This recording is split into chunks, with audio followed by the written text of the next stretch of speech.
जो हमारे क्रांतिकारी भगत सिंह चंद्रशेखर सुभाष चंद्र बोस जैसे लोगों ने इस देश को आजाद कराया, तो उनकी एक ही मंशा थी कि जब हमारा देश आजाद होगा तो ना यहाँ कोई छोटा होगा, न कोई यहाँ बड़ा होगा, न यहाँ कोई गरीब होगा, न यहाँ कोई अमीर होगा। लेकिन आज बड़े दुर्भाग्य के साथ कहना पड़ रहा है कि आजादी के 70-75 साल बीत जाने के बाद भी आज इस देश में कुछ जातियां हैं जो आर्थिक रूप से सबल हैं, जिनके पास पैसा ज्यादा है, जिनके पास जमीन ज्यादा है, जिनके पास नौकरी ज्यादा है, जिनके पास ठेकेदारी ज्यादा है। लेकिन जो बहुसंख्यक समाज है, जिसकी आबादी 85% है, उसकी हिस्सेदारी आज तक नहीं मिल पाई। हमारे देश के चलाने वाले लोग कहते हैं कि हम इस देश को संविधान से चलाते हैं, लेकिन आप इसी देश में देखिए कि 10% आरक्षण लागू करना था EWS का, तो न कोई कमेटी बनाई गई, न कोई रिपोर्ट निकाला गया, 72 घंटे के अंदर उनको आरक्षण दिया गया। लेकिन ओबीसी समाज के लोगों को आरक्षण देने के लिए 50 साल का समय लगा, तब जाकर के ओबीसी समाज के लोगों को आरक्षण मिला। तो समाज के लोगों आज हम लोग को हक और हिस्सेदारी इसलिए नहीं मिल पाती है कि हमारे समाज में और किसी समाज में कुछ नेता अगर पैदा होते हैं तो भाजपा वाले पैसा देकर के उनको खरीदने का काम करते हैं। तो मैं इस ओबीसी समाज का नौजवान लीडर होने के नाते मैं कहना चाहता हूँ कि हमारे समाज में जो नेता बिकाऊ है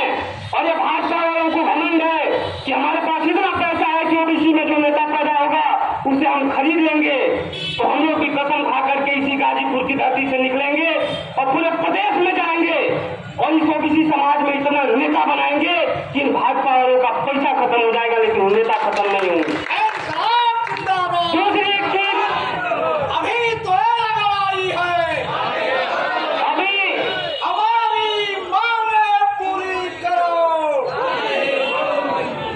हमारी जो 3 मांगे हैं, हमारे समाज के लोग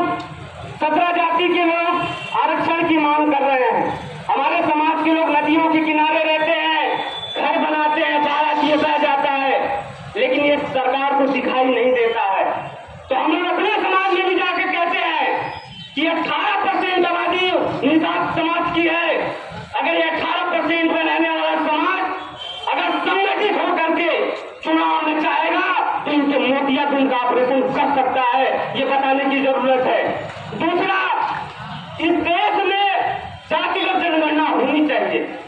जब जातिगत जनगणना की बात होती है तो कुछ लोगों के पेट में दर्द होने लगता है। इसलिए दर्द होने लगता है कि जब इस देश में जातिगत जनगणना होगी तो इस देश को पता चल जाएगा कि जमीन किसके पास है, इस देश में पता चल जाएगा कि इस देश में सबसे ज्यादा नौकरी किसके पास है, सबसे ज्यादा ठेकेदारी किसके पास है, किस जाति के पास है। इस नाते इनको पेट में दर्द होता है। तो समाज के लोगों, मैं इस धरना प्रदर्शन का समर्थन करता हूँ और मैं खास तौर से सूरज राम बागी जी के नाम पर चाहूंगा कि जोरदार ताली आप लोग बजाइए, क्योंकि उन्होंने इस धरना प्रदर्शन को किया है और मैं समर्थन करता हूँ। और मैं सूरज राम बागी जी से कहना चाहता हूँ कि हमने इस देश के इतिहास को पढ़ा है कि इस देश